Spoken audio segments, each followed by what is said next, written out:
Have you ever seen someone and known instantly they would change your life forever?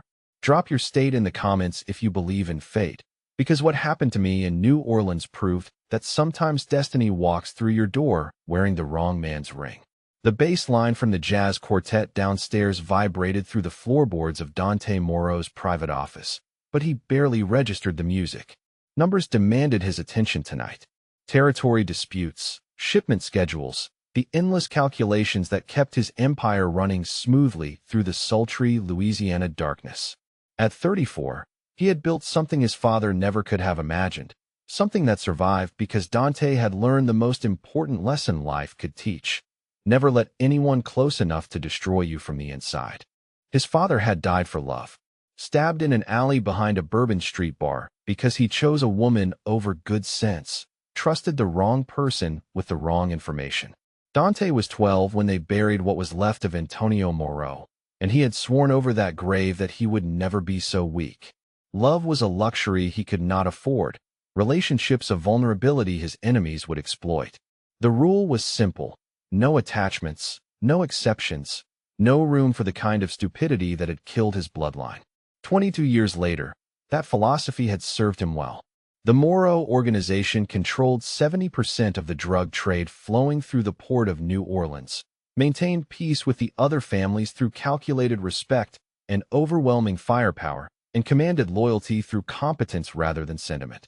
Dante was feared because he was effective, respected because he was fair, and utterly alone because that was how he preferred it. The knock on his door interrupted his review of the weekly reports. Only 3 people had access to this floor of the club after midnight: Marco, his lieutenant, Victor, the bartender, and Sophie, who managed the building's domestic affairs. All 3 knew better than to disturb him during his evening accounting unless blood was being spilled somewhere that required his immediate attention. "Come in," he called, not looking up from the ledger spread across his mahogany desk. The door opened with its familiar creak, but the footsteps that entered were wrong. Too light for Marco's heavy boots, too hesitant for Sophie's confident stride, and definitely not Victor's measured pace. Dante's hand moved automatically toward the Glock secured beneath his desk as he raised his eyes to identify the intruder. The woman standing just inside his office doorway was not supposed to exist in his carefully controlled world. She was perhaps 28, with rich brown skin that seemed to glow in the amber light from his desk lamp, and curly black hair that had been styled once but was now disheveled, as if she had been running. Her dress was expensive, the kind of sleek black cocktail number that cost more than most people made in a month, but it was wrinkled and torn at the shoulder. Mascara had smeared beneath dark eyes that held a combination of terror and determination he recognized from his own mirror during the worst nights of his youth. But it was not her obvious beauty or apparent distress that made Dante's blood run cold. It was the ring on her left hand, a massive diamond surrounded by smaller stones in a distinctive Russian setting that he had seen exactly once before, 3 months ago, during a tense negotiation with Viktor Kozlov. The kind of ring that cost more than a house and carried more significance than a peace treaty. Viktor Kozlov owned that ring. Viktor Kozlov, who controlled the Eastern Territories and had been testing Dante's boundaries for the better part of a year. Viktor Kozlov, who was rumored to be engaged to some woman from out of state and planning to use the marriage as an excuse to expand his influence into Louisiana.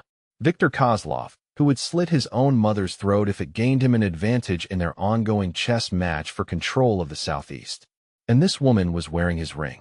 Dante released the gun, but kept his hand positioned for quick access as he studied her face more carefully. She did not have the hard edges he associated with the women in Victor's orbit, did not carry herself with the practiced seduction he expected from someone connected to his enemy. Instead, she looked genuinely afraid, genuinely desperate, and genuinely surprised to find herself in his office. "You are lost," he said finally, his voice carrying the weight of authority that had convinced grown men to confess their sins and beg for mercy. "This is a private area." The woman's composure cracked slightly at his tone, but she did not retreat. "I know who you are," she said, and her voice was softer than he had expected, touched with a slight southern accent that suggested Georgia or South Carolina rather than Louisiana. "I need help." Dante leaned back in his leather chair, reassessing the situation with the cold calculation that had kept him alive in a business where trust was often fatal. The woman knew his identity, which meant she was either very well informed or very dangerous. She was wearing Viktor Kozlov's engagement ring, which meant she was either very brave or very stupid. She was asking for help in his private office after midnight, which meant she was either very desperate or very naive. All of those possibilities led to the same conclusion. She was a problem that needed to be resolved quickly and definitively. "You need help," he repeated, allowing a hint of amusement to color his words. "And you thought the best place to find it would be in the office of a man whose business requires him to remain suspicious of uninvited guests." She took a step closer to his desk, and he noticed that she was trembling slightly. Not with cold. The Louisiana night was warm even in November, but with the kind of exhaustion that came from running on adrenaline for too long. Her hands were steady, though, and her eyes never left his face.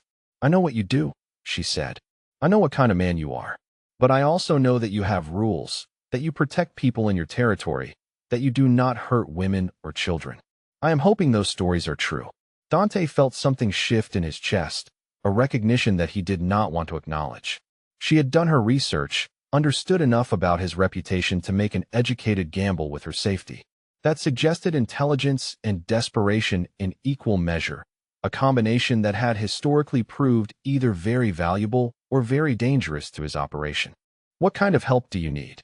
he asked, though he suspected he already knew the answer.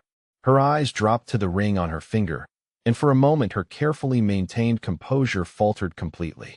When she looked back at him, he saw something he had not expected: shame.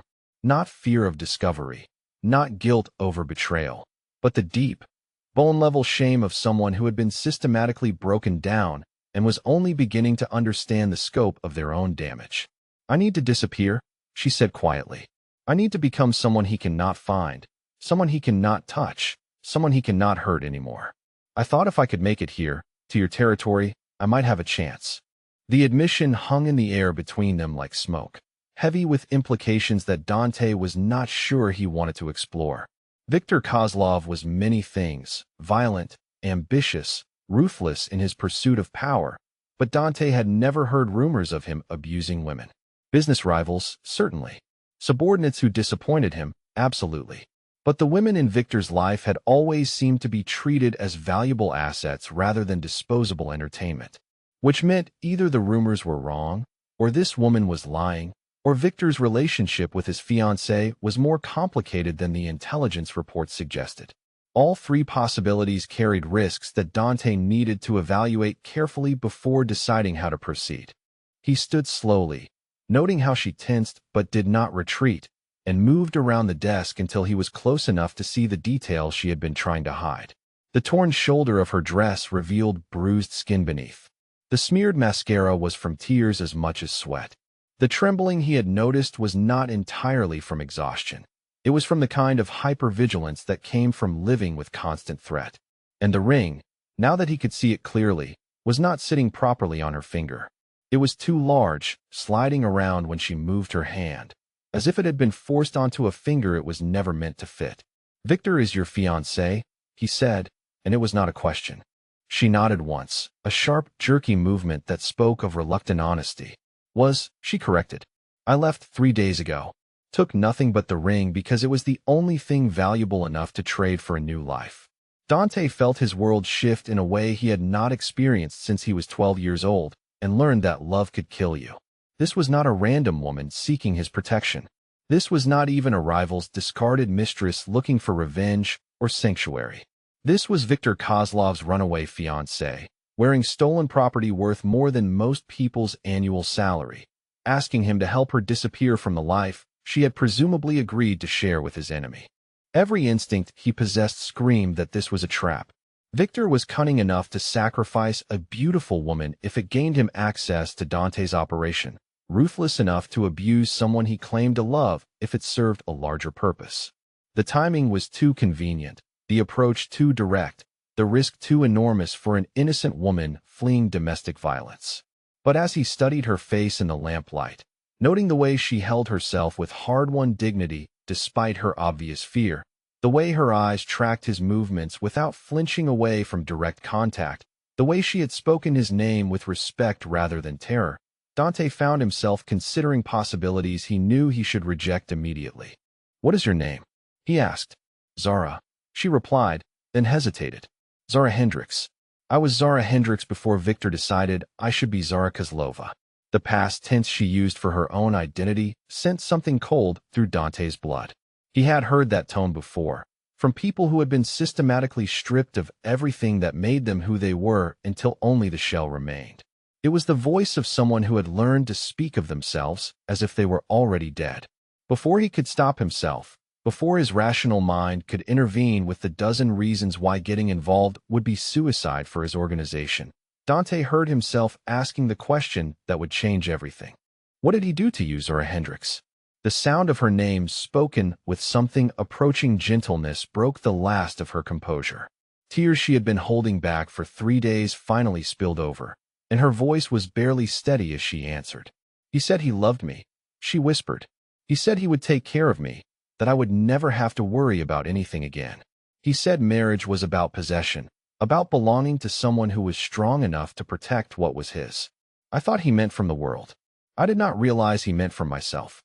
The office door exploded inward before Dante could respond, and suddenly the space was filled with men he did not recognize, armed and moving with the kind of precision that suggested military or law enforcement training. Victor Kozlov stepped through the doorway behind them, immaculate in an expensive suit that probably cost more than the car Zara had used to escape from him. Victor was a large man, built like a heavyweight boxer who had learned to appreciate fine clothes and finer weapons. His blonde hair was styled perfectly despite the late hour, and his pale blue eyes were the kind of cold that suggested violence was always a possibility, never a surprise. He surveyed Dante's office with the confidence of someone who had never encountered a problem that could not be solved with enough money or sufficient brutality. His gaze settled on Zara, and Dante saw her entire body go rigid with terror. "Hello, little bird," Victor said, his accent thick with the kind of casual menace that made grown men confess their sins. "You have caused quite a bit of trouble. Time to come home." The endearment was spoken with such poisonous affection that Dante felt his own anger rise in response. This was not the voice of a man mourning his lost love, or even a businessman retrieving stolen property. This was the voice of a predator who had been temporarily denied his favorite prey and was looking forward to re-establishing dominance. Without conscious thought, Dante stepped between Zara and Victor's line of sight. "She is under my protection," he said, and his voice carried 22 years of absolute authority. "You are in my territory, uninvited and armed. I suggest you reconsider your approach." Victor's smile was the kind that made smart people reach for their weapons. "Ah, the famous Dante Moreau. I have heard so much about you. All business, no personal attachments. Never lets emotion cloud his judgment. I am sure we can reach an understanding about my wayward fiancée." The way Victor spoke about Zara, as if she were a misbehaving pet rather than a human being with her own will, crystallized something in Dante's mind that had been forming since she first walked into his office. This was not about territory or business or the careful balance of power that kept the peace between their organizations. This was about a woman who had risked everything to escape a life that was killing her soul, and a man who would never stop hunting her unless someone made him stop permanently. "There is no understanding to be reached," Dante replied, his hand moving to rest casually on the grip of his weapon. "The woman stays. You leave. Now." Victor's expression shifted from amusement to genuine surprise, then to calculation, then to something much darker. "You would risk war over a woman you met 5 minutes ago? That does not sound like the pragmatic businessman I was told to expect." Dante felt Zara move closer behind him, not quite touching, but close enough that he could feel her trembling. The trust implicit in that movement, the faith that a stranger would stand between her and the man who had spent 2 years systematically destroying her sense of self, hit him with unexpected force. "I am risking war over a principle," he corrected. "No one takes anything from my territory without permission. No one threatens people under my protection, and no one brings armed men into my place of business without invitation. You have violated all 3 rules tonight." The silence that followed was the kind that preceded violence. Dante could feel his own men moving into position in the hallway outside, could sense the tension building toward a breaking point that would leave bodies on his office floor and blood that would be impossible to explain to the authorities. Victor must have sensed the same shift in atmosphere, because his smile became something genuinely dangerous. You think you understand what you are protecting, Dante? You think that frightened little bird told you the whole truth about why she is here?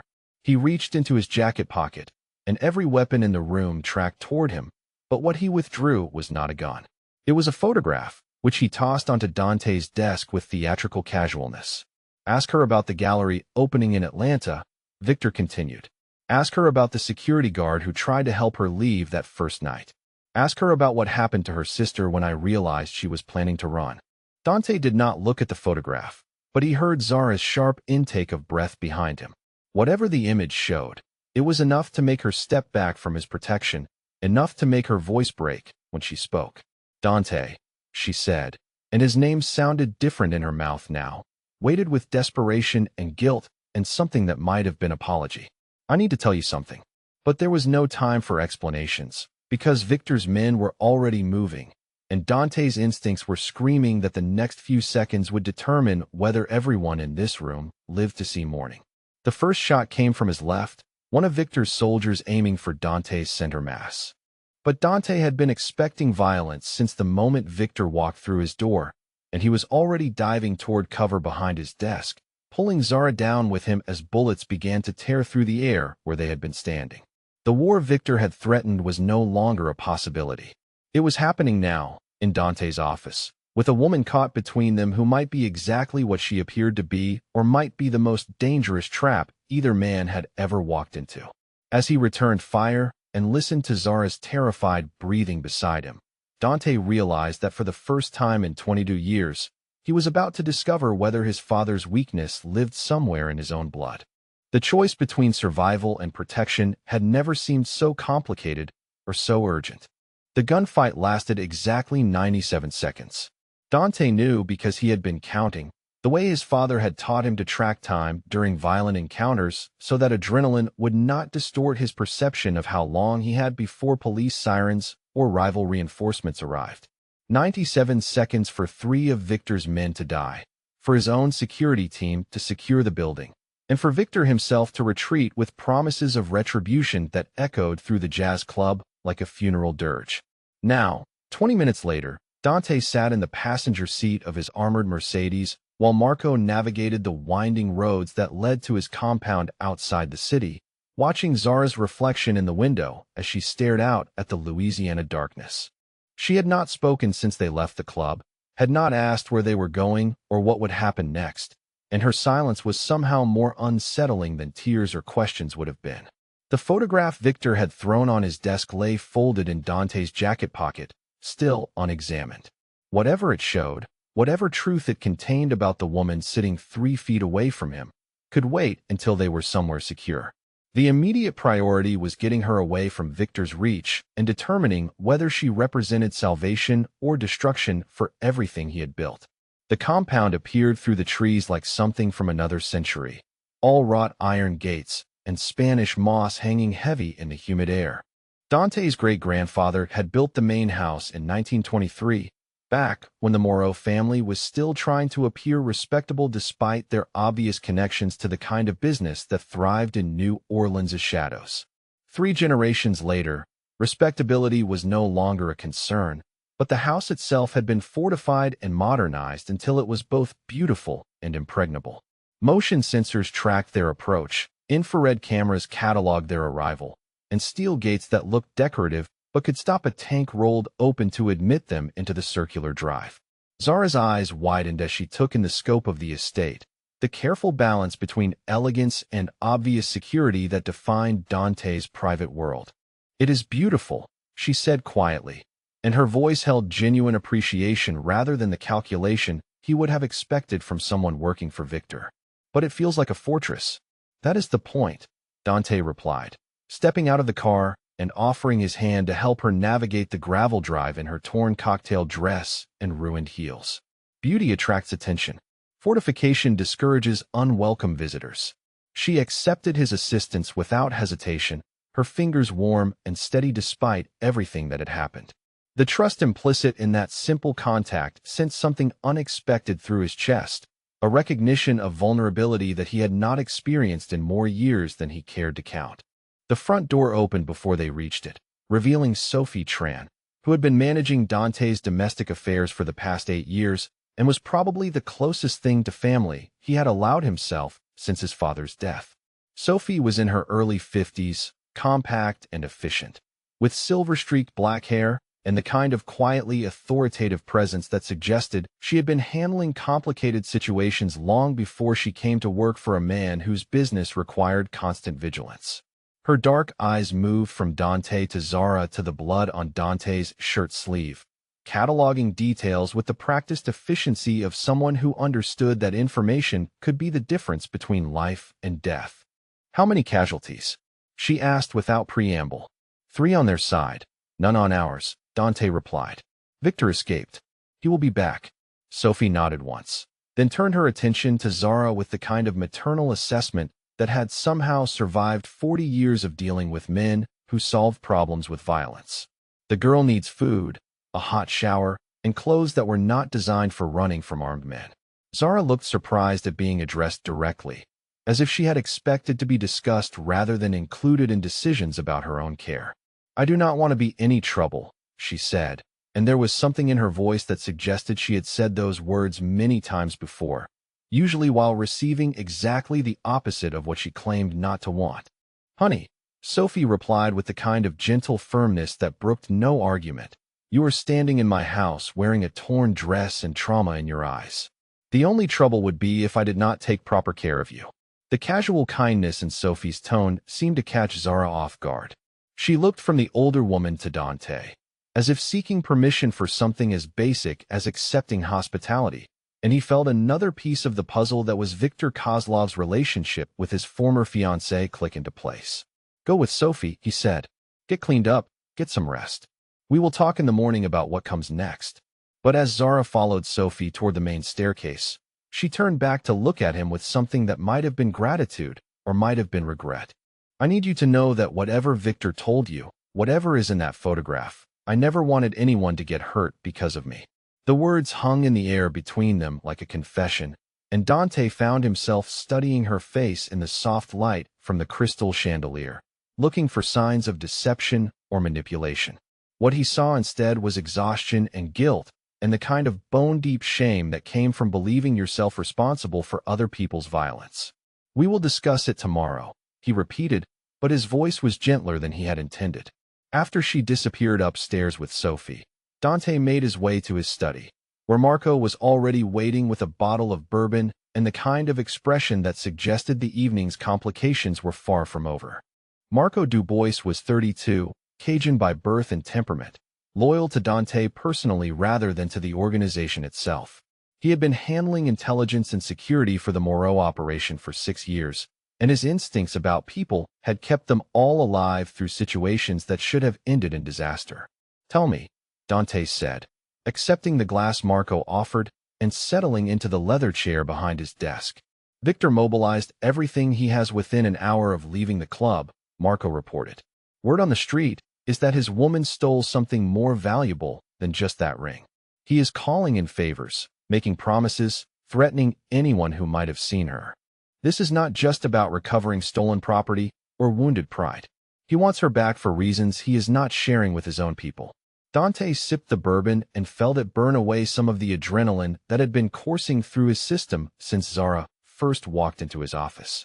The fact that Victor was expending serious resources to locate one runaway woman suggested either that she was far more important to his operation than a simple fiancée, or that her disappearance represented a threat to something beyond his personal reputation.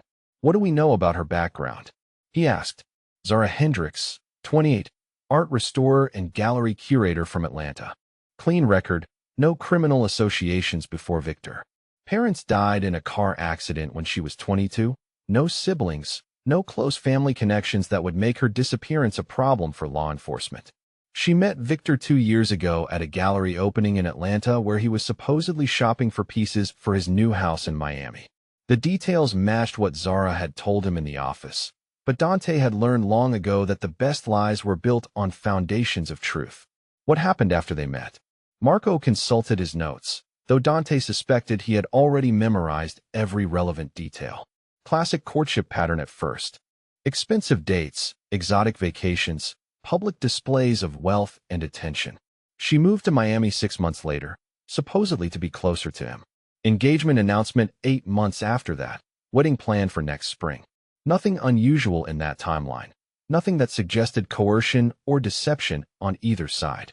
But Dante had seen Victor's reaction to her escape, had heard the casual possessiveness in his voice when he called her his little bird. Men did not mobilize private armies to retrieve women who were simply business arrangements or social conveniences. What about the security guard she mentioned? He asked, remembering Victor's reference to someone who had tried to help Zara leave. Marco's expression grew darker. Found dead in his apartment 3 weeks ago. Apparent suicide, but the timing and method were suspicious enough that Atlanta police opened an investigation. No connection to Victor in the official reports, but the guard's girlfriend said he had been receiving threatening phone calls for weeks before his death. The pieces of Victor's control strategy were becoming clearer. Isolation from family and friends, followed by systematic elimination of anyone who might offer assistance or support. It was a pattern Dante recognized from his own dealings with people who had information he needed, though he had never applied such methods to personal relationships. And her sister? He asked, remembering the way Zara had reacted to Victor's reference to family consequences. Lily Hendricks, 18, currently a freshman at Georgia Tech. No apparent contact with Zara for the past 8 months, which matches the timeline of the engagement. But there have been reports of someone watching her dormitory, following her to classes.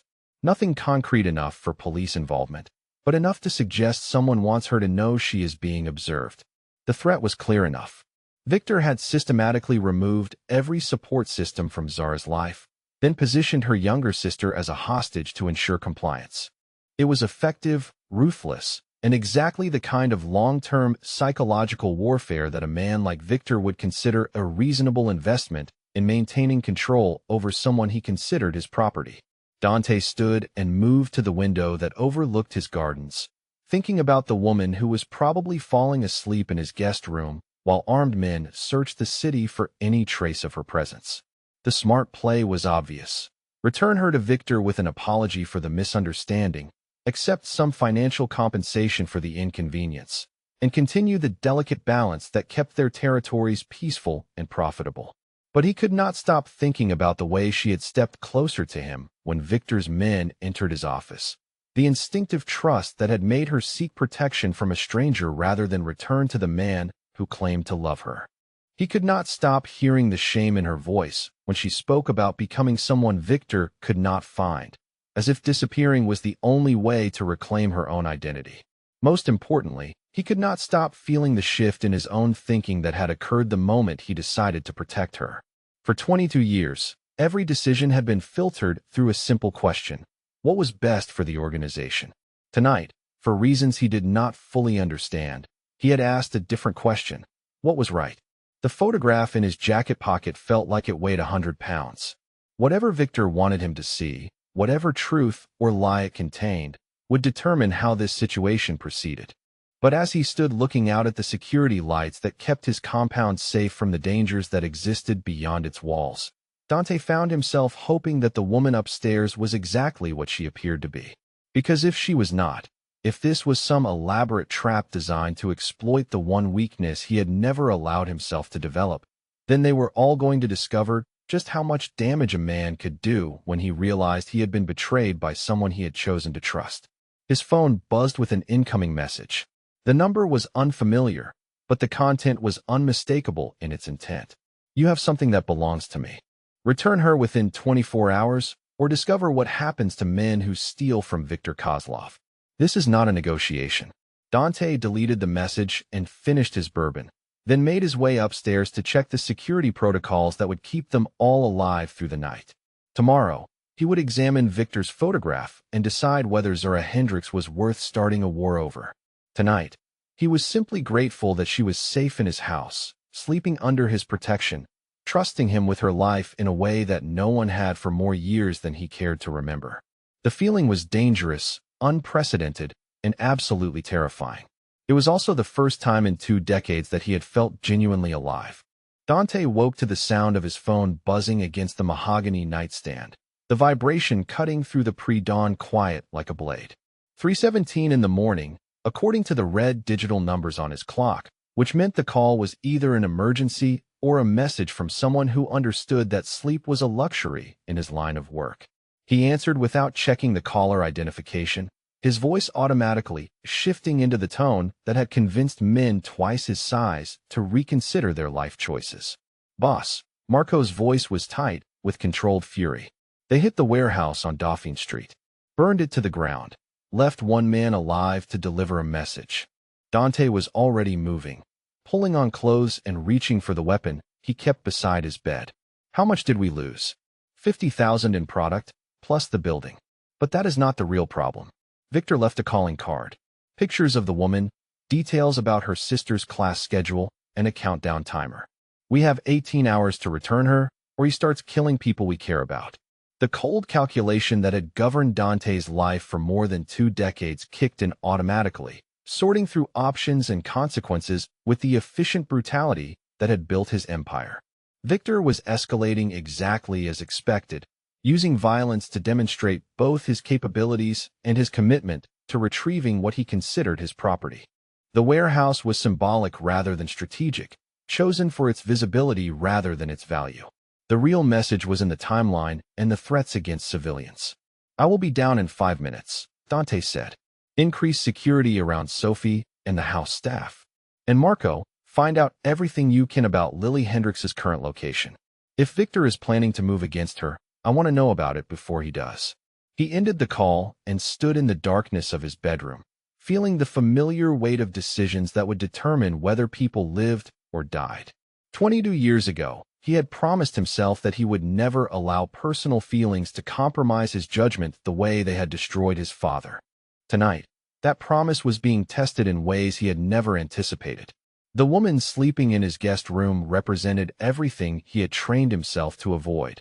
Emotional complexity, vulnerability that could be exploited, the kind of personal attachment that turned strategic thinking into reactive desperation. Every rational part of his mind insisted that returning her to Victor was the smart play, the safe choice, the decision that prioritized the organization over individual conscience. But as he made his way downstairs to deal with the consequences of protecting her, Dante found himself remembering the way she had looked at him when Victor called her his little bird. The terror in her eyes had not been manufactured for his benefit. The shame in her voice when she spoke about becoming someone Victor could not find had been genuine. And the trust she had shown by stepping closer to him instead of away from danger had felt like something he had not experienced in so long he had forgotten it was possible. Marco was waiting in the study with coffee, tactical maps, and the kind of expression that suggested the night's complications were only beginning. The photographs Victor had left were spread across Dante's desk like evidence in a murder trial, each image more invasive than the last. Zara leaving a grocery store in Miami. Zara at a restaurant with Victor's arm possessively around her waist. Zara sitting alone in what appeared to be a doctor's office with her hands folded in her lap and her eyes focused on something beyond the camera's range. The final photograph was different from the others. It showed Zara's sister leaving a campus building, backpack slung over her shoulder, completely unaware that someone was documenting her movements. A red circle had been drawn around her face, and someone had written 18 hours in block letters across the bottom of the image. Dante studied the pictures while Marco briefed him on Victor's capabilities, his known associates, and the resources he could mobilize within the New Orleans metropolitan area. But his attention kept returning to the image of Zara in what was clearly a medical setting, noting the way she held herself with the rigid control of someone trying not to fall apart in public. "What kind of doctor?" he asked, tapping the photograph. Marco followed his gaze and frowned. "Based on the building directory, that clinic specializes in trauma counseling and domestic violence intervention. The appointment was 6 months ago, shortly after her engagement to Victor was announced publicly. The pieces of Victor's control strategy were becoming even clearer, and none of them suggested that Zara's escape had been part of some elaborate deception. Women who were acting as bait for their criminal boyfriends did not typically seek therapy for abuse. did not flee with only stolen jewelry as resources, and did not react to their former partners with the kind of genuine terror he had witnessed in his office. "We have a choice to make," Marco said quietly. "Victor is not going to back down from this, and every hour we keep her here increases the danger to everyone in our organization. But if we return her—" He did not finish the sentence, but Dante understood the implications. If they returned Zara to Victor, they would be condemning her to whatever punishment he had planned for her escape attempt. Based on what had happened to the security guard who tried to help her and the systematic threats against her sister, that punishment would likely be permanent. "Bring her down here," Dante said. "She needs to see what we are dealing with, needs to understand the choice we are all making by keeping her safe." 20 minutes later, Zara stood in his study wearing one of Sophie's robes and an expression of dawning horror as she looked at the photographs Victor had left for them to find. She picked up the image of her sister with hands that trembled only slightly, and Dante watched her face cycle through recognition, fear, and a kind of guilt that suggested she had been expecting this moment since the day she decided to run.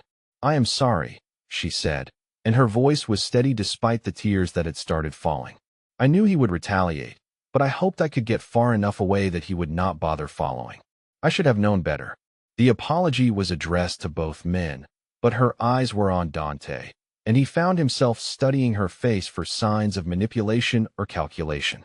What he saw instead was genuine remorse and the kind of bone-deep exhaustion that came from carrying responsibility for other people's violence.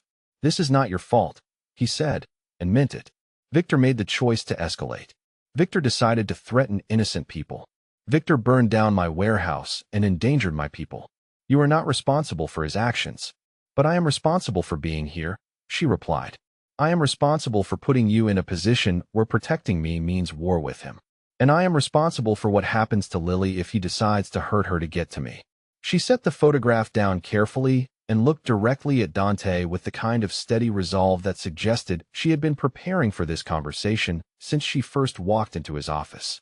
"I need to go back to him," she said. "It is the only way to stop this from getting worse."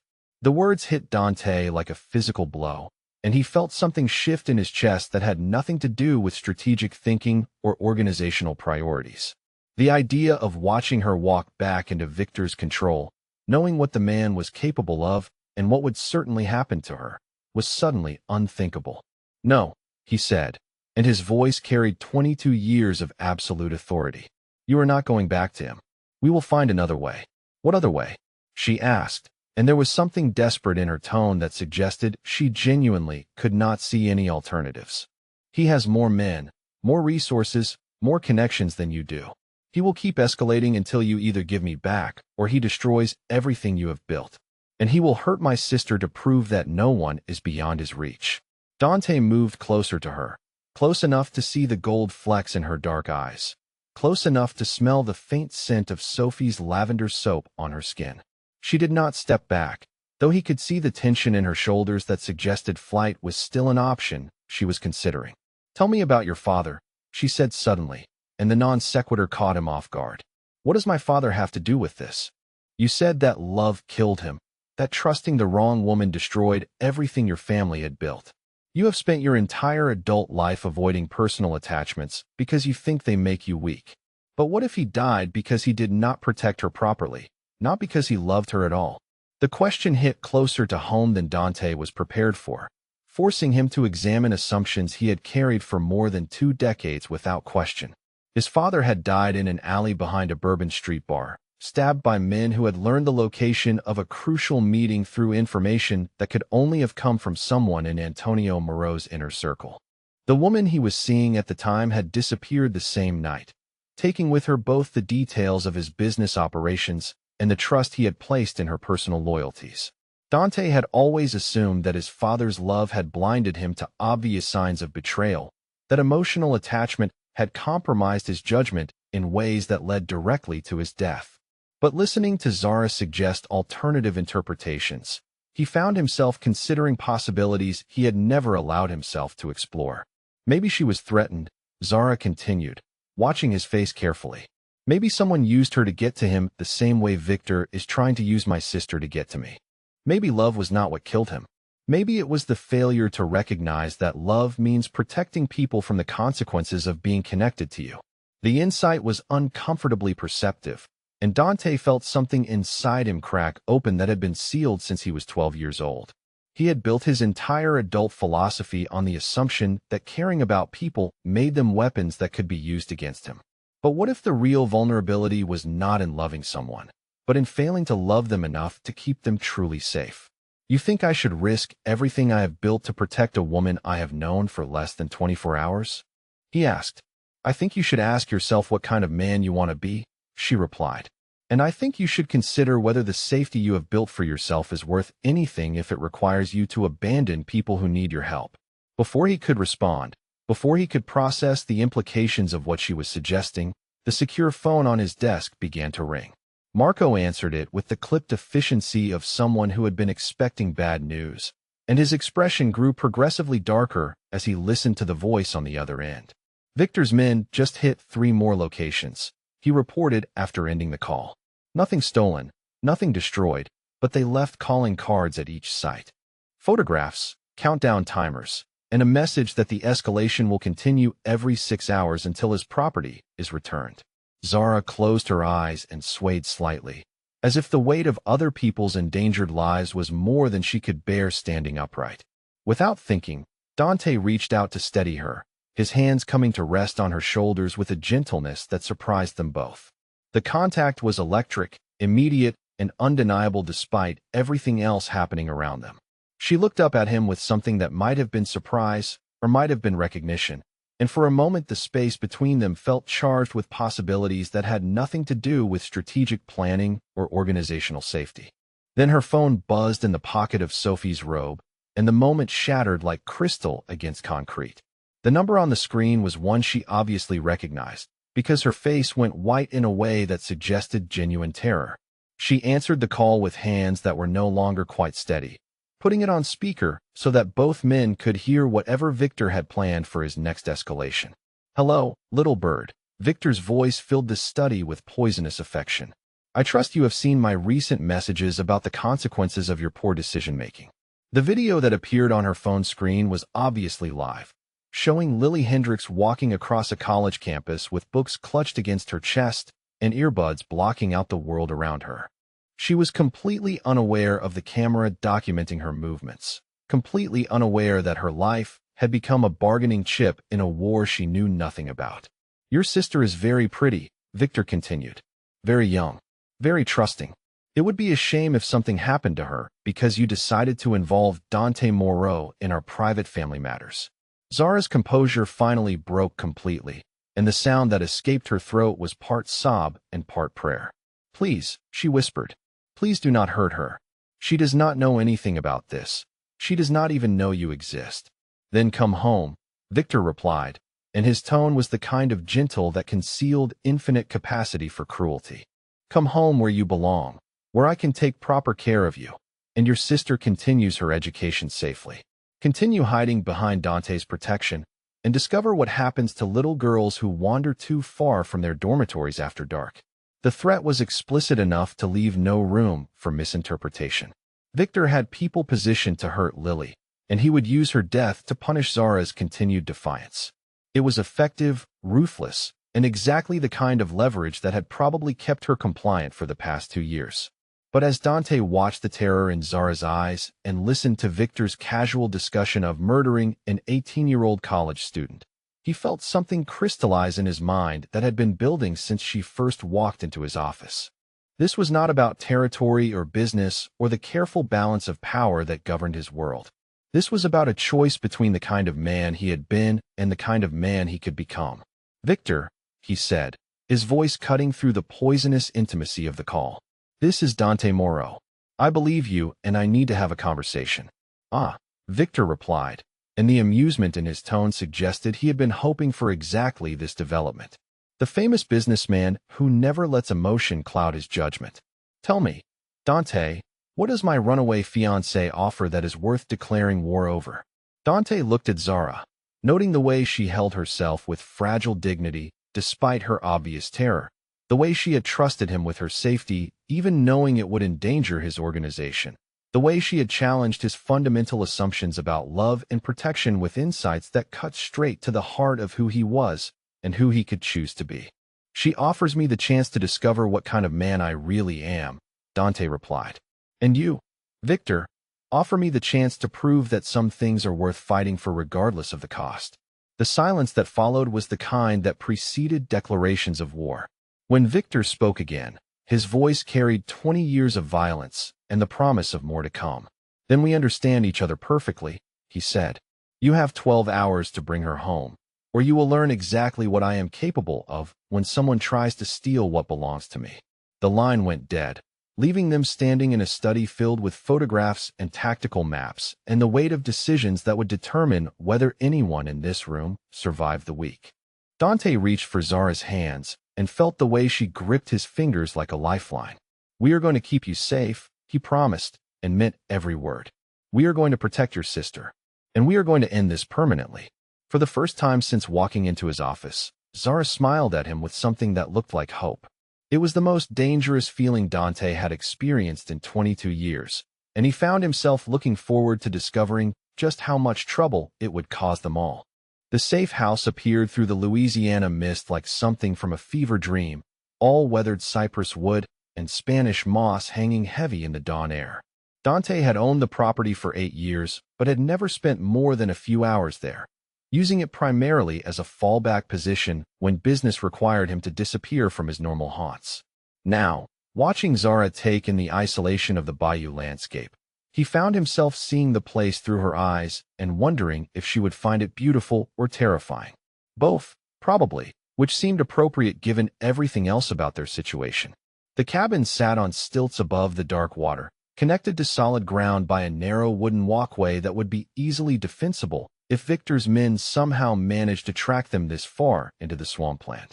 Solar panels provided electricity, a sophisticated filtration system ensured clean water, and enough supplies were stockpiled to last for weeks if necessary.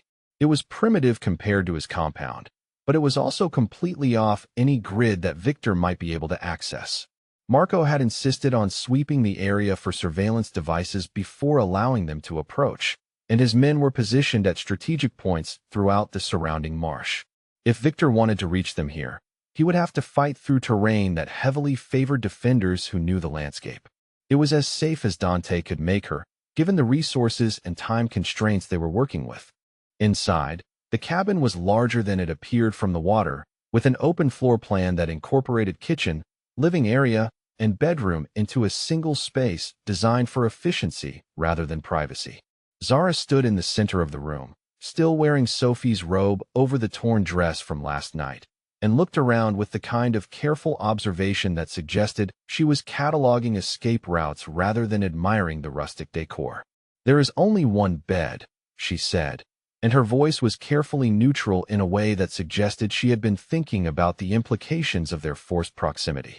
I will take the couch, Dante replied, though the piece of furniture in question was obviously too short for a man of his height. The important thing is that you are safe. She turned to look at him directly, and something in her expression had shifted since they left the compound.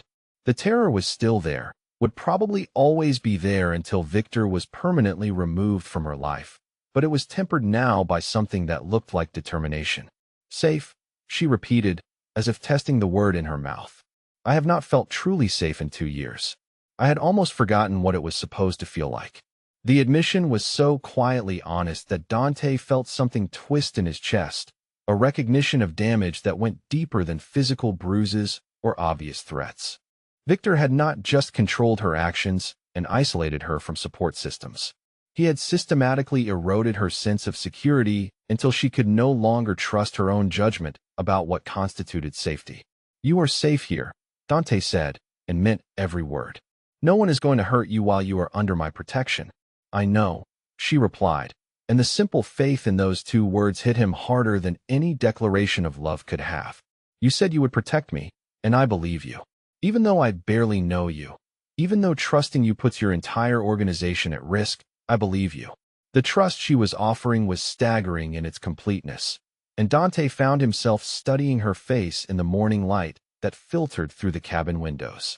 She was beautiful, That much had been obvious from the moment she walked into his office. But seeing her here, away from the immediate danger and artificial lighting of last night's crisis, he could appreciate the subtle details that made her genuinely lovely rather than simply attractive. Her skin was the color of café au lait, smooth except for a small scar near her left temple that suggested some childhood accident. Her hair fell in loose curls that caught the light and seemed to have a mind of their own, and her dark eyes held depths that suggested intelligence, humor, and a strength that Victor had tried but failed to completely break. She was not the kind of woman he would have expected to find in his world, which perhaps explained why she had managed to surprise him so completely. "You should get some rest," he said, forcing himself to look away before his thoughts traveled in directions that would complicate an already impossible situation. It has been a long night. But instead of moving toward the bed, she stepped closer to him, close enough that he could smell Sophie's lavender soap mixed with something that was uniquely her. When she spoke, her voice was soft but steady, as if she had been preparing for this conversation since they left the compound.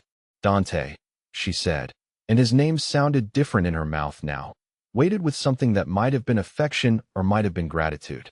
"I need you to know that whatever happens next, whatever Victor does or threatens to do, you have already given me something I thought was lost forever." "What is that?" he asked, though he suspected he already knew the answer. "Choice," she replied.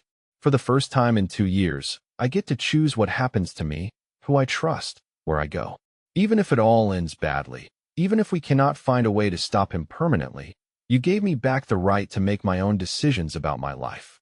The gratitude in her voice was almost painful to hear, because it highlighted just how completely Victor had stripped away her autonomy. But there was something else in her tone, something that sounded suspiciously like the beginning of deeper feelings that had nothing to do with gratitude or relief. Dante knew he should step back, should maintain the professional distance that had served him well for 22 years of avoiding personal complications. Instead, he found himself reaching up to touch her face, his thumb tracing the line of her cheek with a gentleness that surprised them both.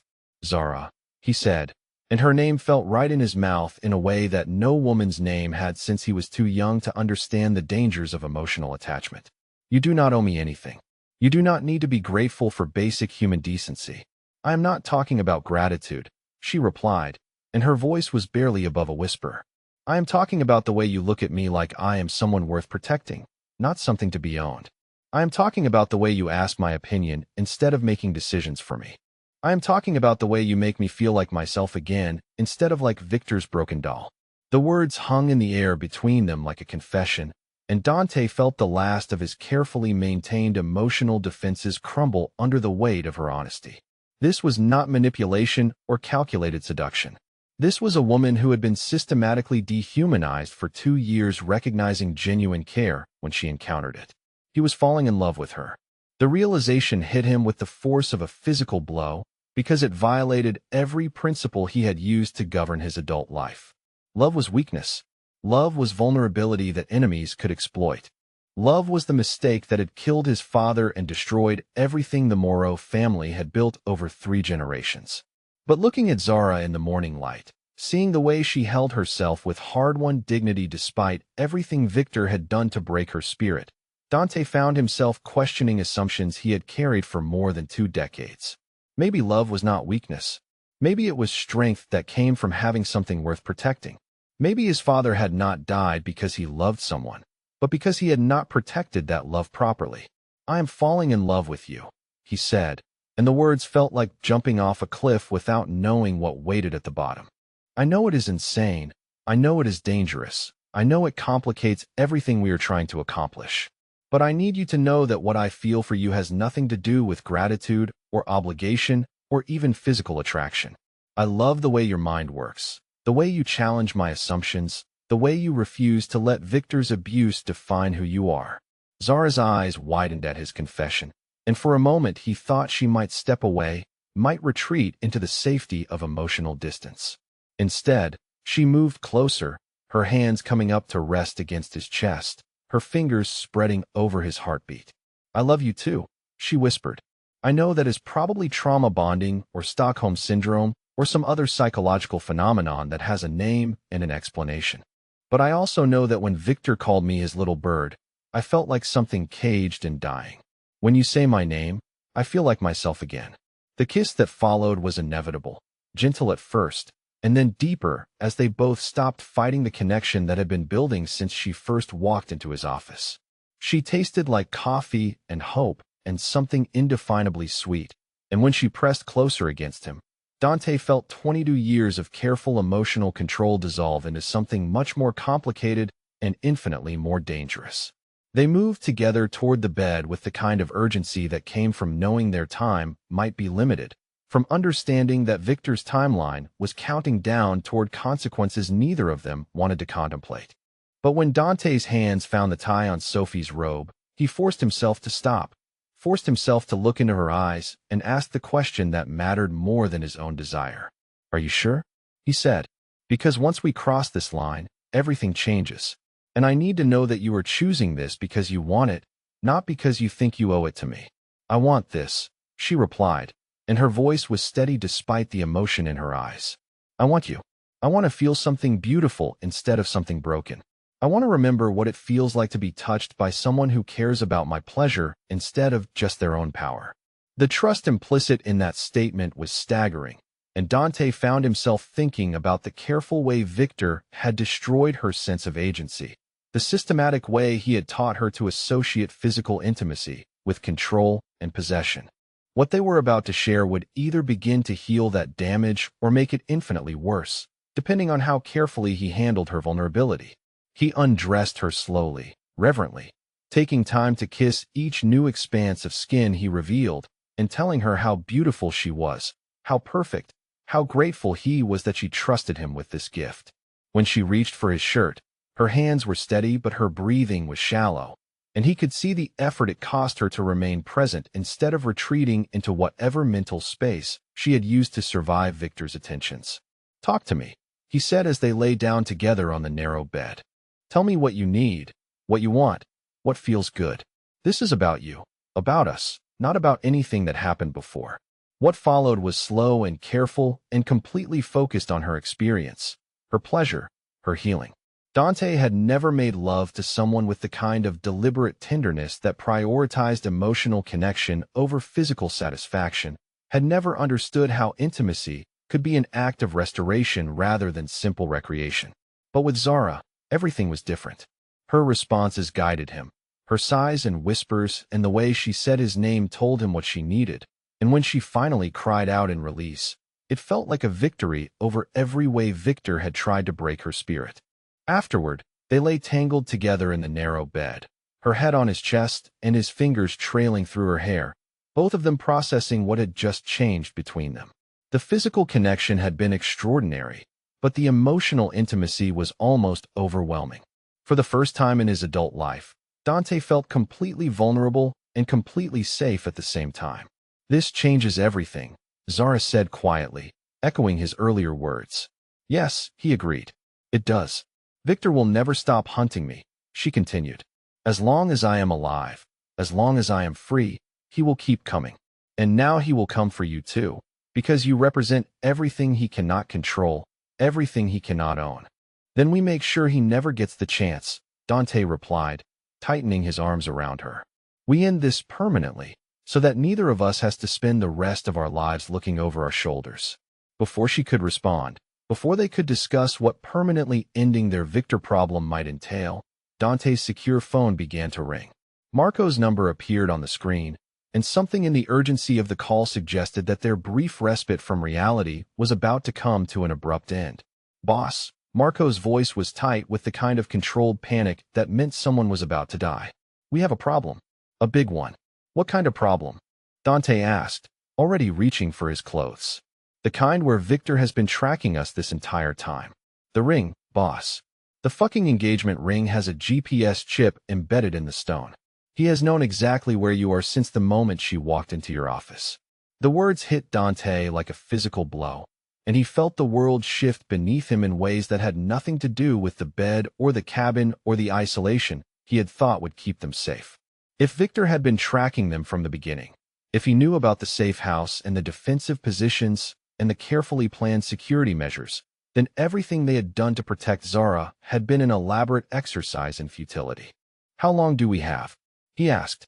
"Based on the movement patterns I am seeing on satellite feeds, maybe an hour before his advance team reaches your position." "But boss, that is not the worst part. Victor is not just coming for her. This whole thing, her escape, showing up at your office, everything, it was all part of a larger plan. He wanted you to protect her. He wanted you to fall for her. He has been using her as bait to draw you away from your defenses so he could eliminate you and take over your territory." Dante looked at Zara, noting the way her face had gone white with horror as she processed the implications of what Marco was telling them. She was staring at the ring on her finger as if it had become a poisonous snake, and her voice was barely steady when she spoke. "I let him write to you," she whispered. "I thought I was escaping, but I was just playing my part in his plan to destroy you." The tactical situation was clear enough.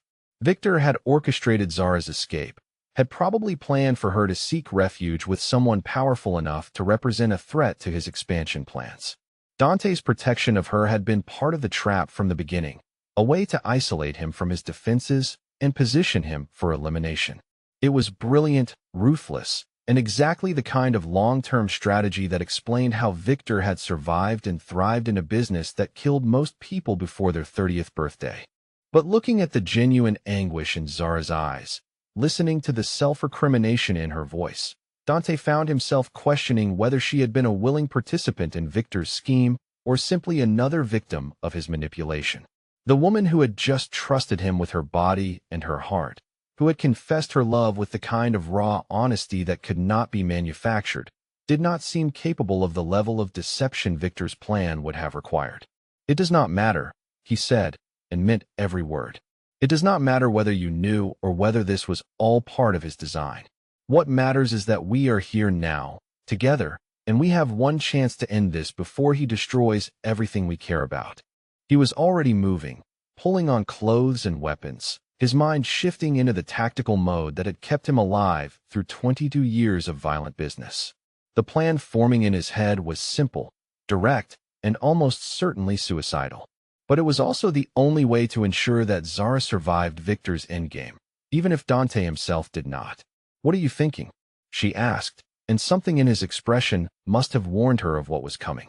"I am thinking that Victor wants me isolated and vulnerable," he replied. "So I am going to give him exactly what he wants. I am going to walk into his trap, and while he is focused on killing me, Marco is going to get you somewhere safe." The protest that started to form on her lips died when she saw the finality in his eyes. This was not a negotiation or a discussion. This was his decision, made with the cold calculation that had governed every important choice in his adult life. Except this time, the calculation included factors he had never allowed himself to consider before. This time, love was not weakness to be avoided but strength that gave meaning to sacrifice. This time, he finally understood what his father had been trying to protect.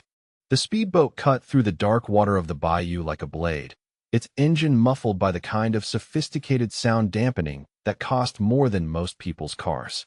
Dante stood at the bow, watching the lights of Victor's makeshift command center grow brighter through the Louisiana mist, and felt the familiar calm that always preceded violence settle over his thoughts.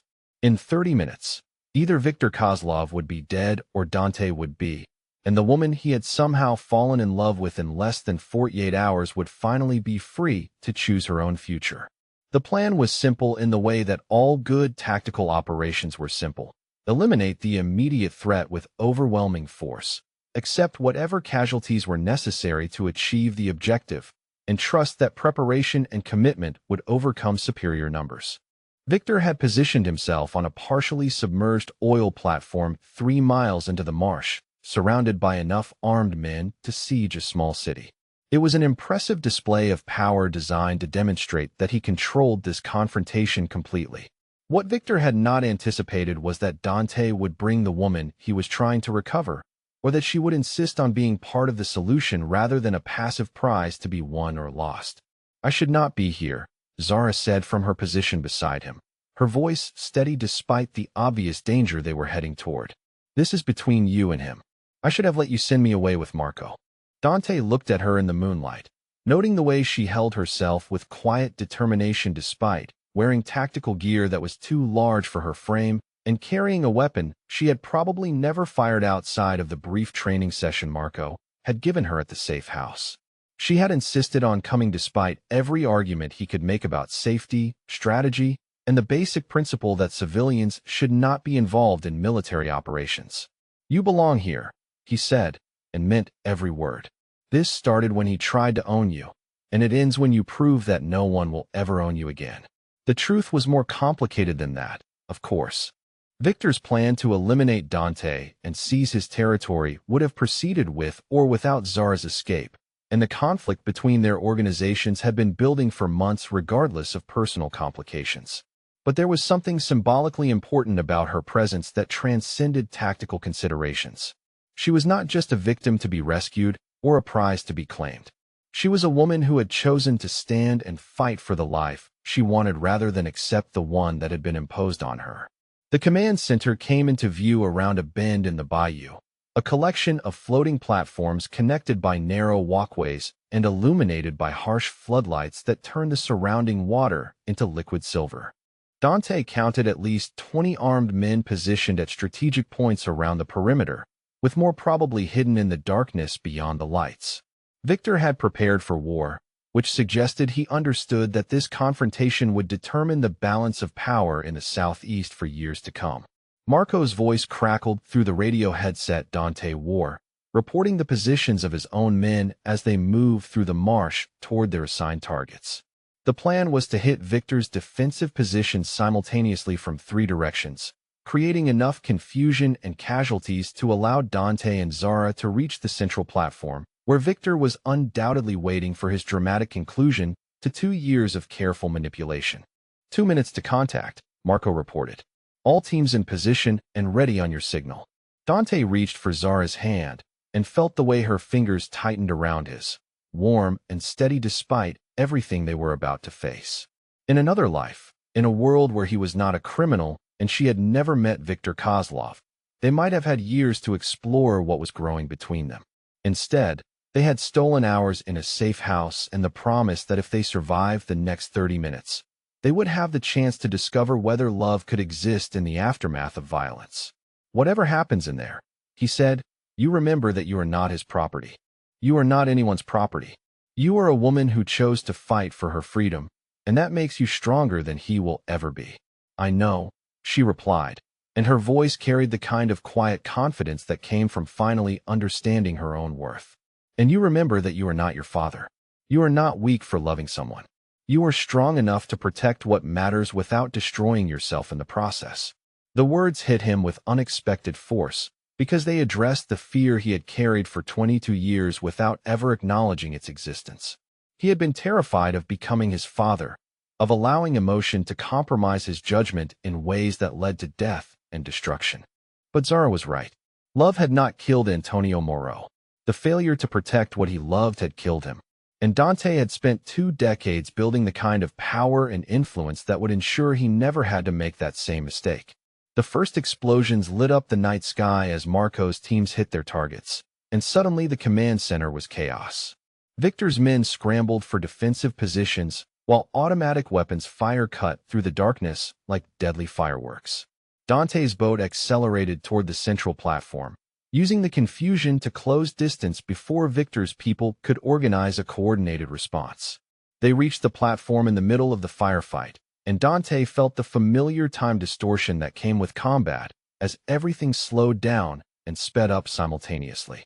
Victor's remaining guards were focused on the external threats, which gave them precious seconds to reach the command structure where Victor was undoubtedly waiting for his moment of triumph. The platform's interior was decorated like a luxury hotel suite, all expensive furniture and crystal decanters that seemed grotesquely out of place in the middle of a military operation. Victor stood behind a mahogany desk that probably cost more than a house, wearing an impeccable suit and smiling with the kind of cold satisfaction that suggested everything was proceeding according to his plan. "Welcome, little bird," he said to Zara, as if she had simply arrived for a dinner party instead of a war. "I trust you enjoyed your brief vacation with Mr. Moreau. Did he treat you well? Did he make you feel special, important, loved?" The cruel amusement in Victor's voice made it clear that he had expected this moment, had planned for Dante to bring her here as part of some larger psychological game. But when Zara stepped forward, she did not move with the broken submission Victor was obviously expecting. Instead, she held herself with the kind of dignified strength that suggested 2 days of genuine care had begun to heal damage that 2 years of systematic abuse had inflicted. "Hello, Victor," she said, and her voice was steady in a way that clearly surprised him. "I did not come here to play your games anymore. I came here to end them." Victor's expression shifted from amusement to calculation as he reassessed the situation, noting the way she stood close to Dante but not behind him, the way she carried herself like a partner rather than a possession. When his gaze fell on her left hand, his pale eyes narrowed with something that might have been rage or might have been wounded pride. "You are still wearing my ring," he said. "I am wearing the ring you forced onto my finger," Zara corrected. "But it does not belong to you anymore, and neither do I." The distinction was subtle but important, and Dante could see Victor struggling to process the implications of her defiance. For 2 years, he had systematically destroyed her sense of agency until she could no longer imagine existence outside his control. Now, faced with evidence that his psychological conditioning had been undone in less than 48 hours, he was confronting the possibility that his power over her had never been as complete as he believed. "You think Dante Moreau loves you?" Victor asked, his voice taking on the poisonous gentleness he had used to break down her resistance in the past. "You think he sees you as anything more than a convenient way to eliminate a business rival? You are still my naive little bird, believing whatever pretty lies men tell you to get what they want." Dante felt fury rise in his chest at the casual cruelty in Victor's words, the calculated way he was trying to destroy Zara's newfound confidence with the same techniques that had worked for 2 years. But before he could respond, before he could defend their connection or threaten Victor with physical violence, Zara stepped forward and did something that surprised everyone in the room. She laughed. It was not hysterical laughter or the kind of bitter amusement that came from despair. It was the genuine laughter of someone who had suddenly seen through a magician's trick that had once seemed impossible to escape. When she spoke, her voice carried the kind of certainty that came from finally understanding her own worth. "Do you know what the difference is between you and Dante?" she asked. "When you said you loved me, you spent 2 years proving that love meant possession, control, and the systematic destruction of everything that made me who I was. When Dante says he loves me, he spends every moment proving that love means protection, respect, and the freedom to choose my own future." Victor's composure finally cracked completely, and the mask of civilized menace he had worn for the entire conversation fell away to reveal something much more primitive and infinitely more dangerous. When he reached for the gun holstered beneath his jacket, his movements were quick but not quite quick enough. Dante was already moving, had been moving since Victor's hand first shifted toward the weapon, and his own gun was in his hand and firing before Victor could complete his draw. But Victor was wearing body armor beneath the expensive suit, and the impact knocked him backward without stopping his attack. The gunfight that followed was brutal and brief, the kind of close-quarters combat that left no room for tactical planning or strategic thinking.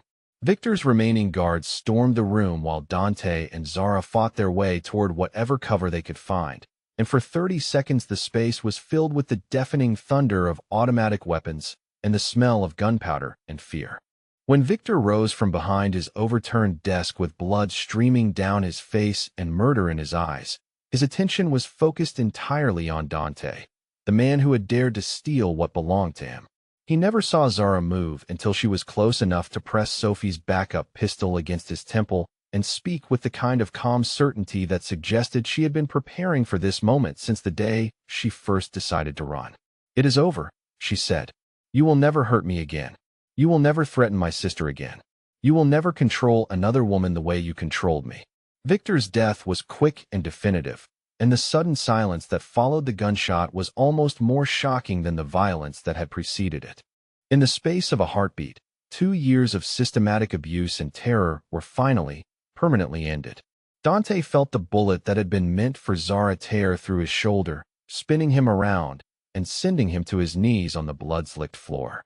The wound was not life-threatening, but the blood loss and shock made everything seem distant and strangely peaceful. He found himself looking up at the woman he loved, noting the way she immediately moved to shield him with her own body. The way she pressed her hands against his wound with the kind of fierce protectiveness that suggested she would fight the entire world to keep him safe. "We did it," she said, and her voice was shaking with relief and adrenaline and something that sounded like disbelief. "It is over. We are both going to be okay." As Marco's voice crackled through the radio reporting the complete elimination of Victor's forces, as sirens began to wail in the distance, as Zara held him and whispered promises about their future together, Dante finally understood what his father had been trying to protect all those years ago. Love was not weakness. Love was the strength that made survival worthwhile. 2 months after Viktor Kozlov's death, Dante woke to the sound of laughter drifting up from the kitchen of his compound, and for a moment he lay still in bed, listening to a sound that had never existed in his carefully controlled world before Zara arrived to change everything.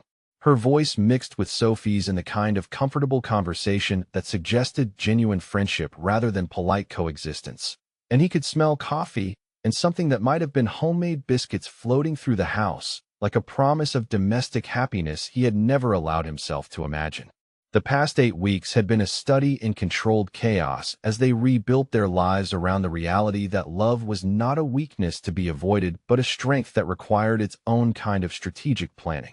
Victor's organization had collapsed within days of his death, his territory absorbed by rivals or abandoned entirely as his associates fled to avoid the kind of violent retribution they had inflicted on others. The power vacuum had created opportunities for expansion that Dante might have pursued aggressively in the past, but he found himself more interested in consolidation than conquest, more focused on protecting what he had than acquiring what he did not. Zara's influence on his thinking was obvious to anyone who cared to notice, though she had never explicitly asked him to change his approach to business or question the methods that had built his empire. Instead, she had simply existed in his world with such natural grace and moral clarity that he found himself evaluating decisions through the lens of whether they were worthy of the kind of man she believed him to be. It was a surprisingly effective form of motivation, and his organization was running more efficiently than ever despite his decreased appetite for violence. Her art restoration business had relocated from Atlanta to New Orleans with remarkable smoothness, aided by contacts Marco had developed in the legitimate art community and recommendations from clients who valued both her expertise and her discretion about the provenance of certain pieces.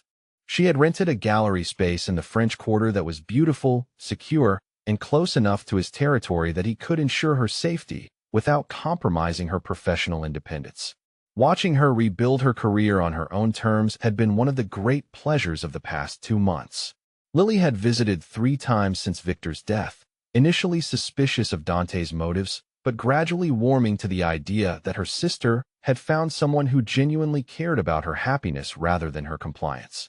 The 18-year-old had the same intelligent eyes as Zara and a directness that suggested she would have been a formidable opponent if Victor had ever tried to use her as leverage.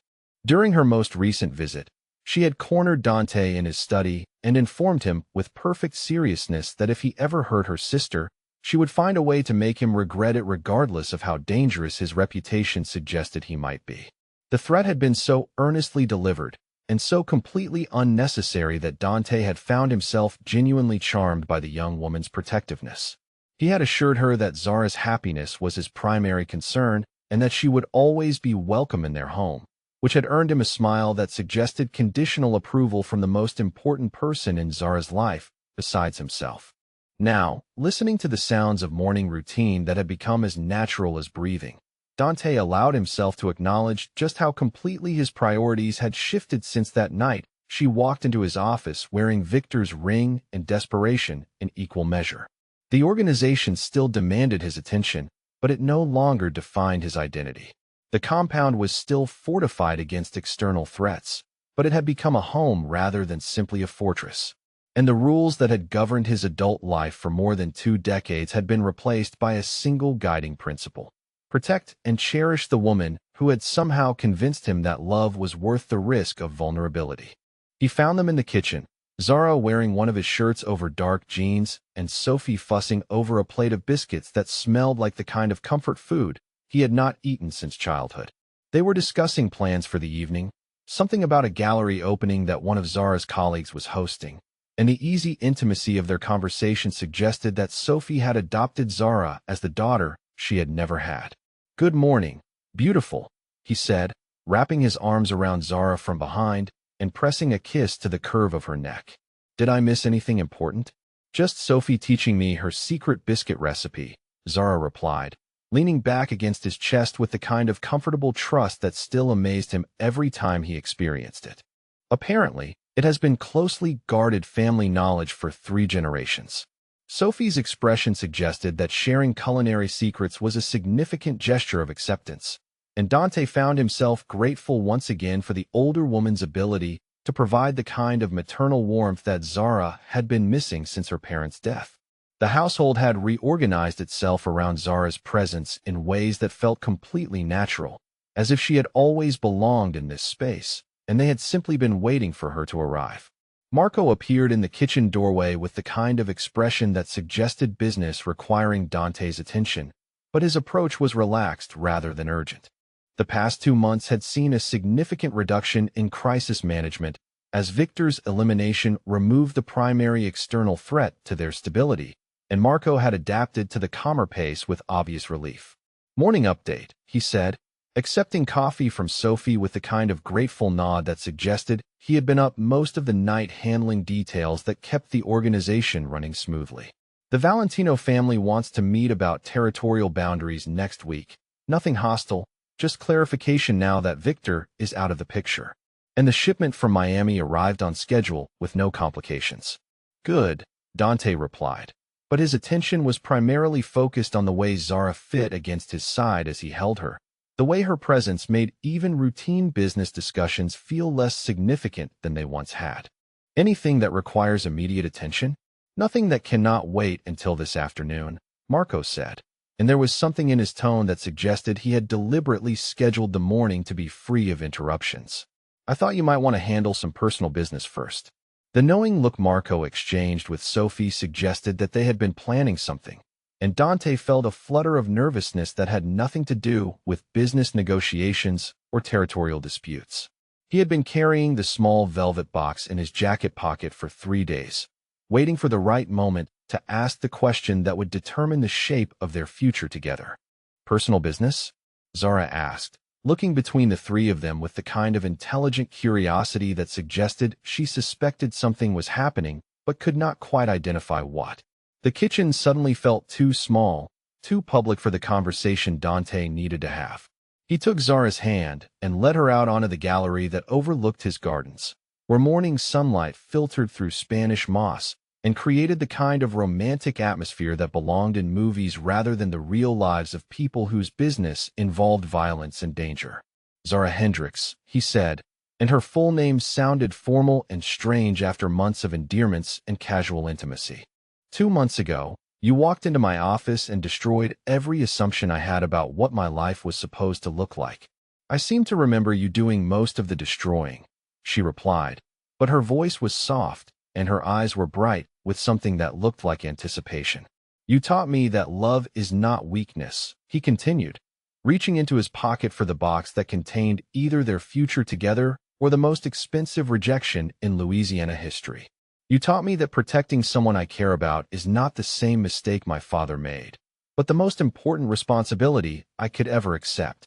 You taught me that having something worth fighting for makes me stronger, not more vulnerable." He dropped to one knee on the gallery floor, noting the way her hands flew to her mouth and her eyes filled with tears that might have been joy or might have been overwhelming emotion. The ring he had chosen was nothing like Victor's ostentatious declaration of ownership. Instead, it was a simple solitaire diamond in a classic setting, beautiful without being flashy, elegant without being excessive. It was the kind of ring that suggested partnership rather than possession. "I love you," he said, and the words felt as natural as breathing despite the formal nature of the moment. "I love your strength, your intelligence, your refusal to let anyone else define who you are supposed to be. I love the way you make me want to be a better man without ever asking me to change. I love the way you have turned my house into a home and my organization into something worth building instead of just maintaining." Zara was crying openly now, but her smile was radiant in a way that suggested these were tears of happiness rather than distress. When she spoke, her voice was shaky but determined. "Yes," she said, before he could actually ask the question. "Yes, I will marry you. Yes, I will spend the rest of my life proving that love can exist in your world without making you weak. Yes, I choose you. Choose us. Choose this future we are building together." The ring slid onto her finger with perfect fit, as if it had been designed specifically for her hand, and when she pulled him to his feet for a kiss that tasted like coffee and forever, Dante felt the last pieces of his carefully controlled world shift into a new configuration that prioritized happiness over mere survival. Behind them, he could hear Sophie crying with the kind of maternal pride that suggested she had been hoping for this outcome since the day she first saw them together. Marco was probably grinning with the satisfaction of someone whose strategic planning had contributed to a successful operation, and the household staff that had gathered to witness the proposal was undoubtedly already planning the kind of celebration that would transform the compound into something suitable for an engagement party. But all of that faded into background noise as Dante held the woman he loved and contemplated the future they would build together. There would be challenges, certainly. His business would always carry risks that most couples never had to consider. There would be people who questioned whether someone with his reputation deserved happiness, whether someone with her background could survive in his world. There would be moments when the violence that funded their lifestyle would threaten the peace they had created together. But looking at Zara, seeing the joy in her eyes and the confidence in her smile, Dante found himself believing that they could handle whatever complications arose. Love had not made him weak. It had given him something worth protecting that was infinitely more valuable than territory or profit or the respect of men whose opinions had once seemed crucially important. 6 months later, they were married in the garden of his compound under an arch of white roses and Spanish moss, with Lily as maid of honor and Marco as best man and Sophie crying happily in the front row. The guest list was an interesting mixture of legitimate business associates, family friends, and carefully vetted members of Dante's organization who understood that this was a celebration rather than a networking opportunity. Zara wore her grandmother's wedding dress, altered to fit her perfectly and complemented by the simple diamond necklace Dante had given her as a wedding gift. He wore a black tuxedo that cost more than most people's cars, but somehow managed to look understated rather than ostentatious. Together, they exchanged vows they had written themselves, promises about partnership and protection, and the kind of love that grew stronger rather than weaker when tested by adversity. The reception lasted until dawn, with jazz music and Louisiana cuisine and dancing that continued long after the formal dinner had ended. Dante found himself watching his new wife charm his associates, impress his allies, and win over the few remaining skeptics who had wondered whether someone from outside their world could truly understand its demands. By the time the last guest departed, there was no question that she belonged in his life completely and permanently.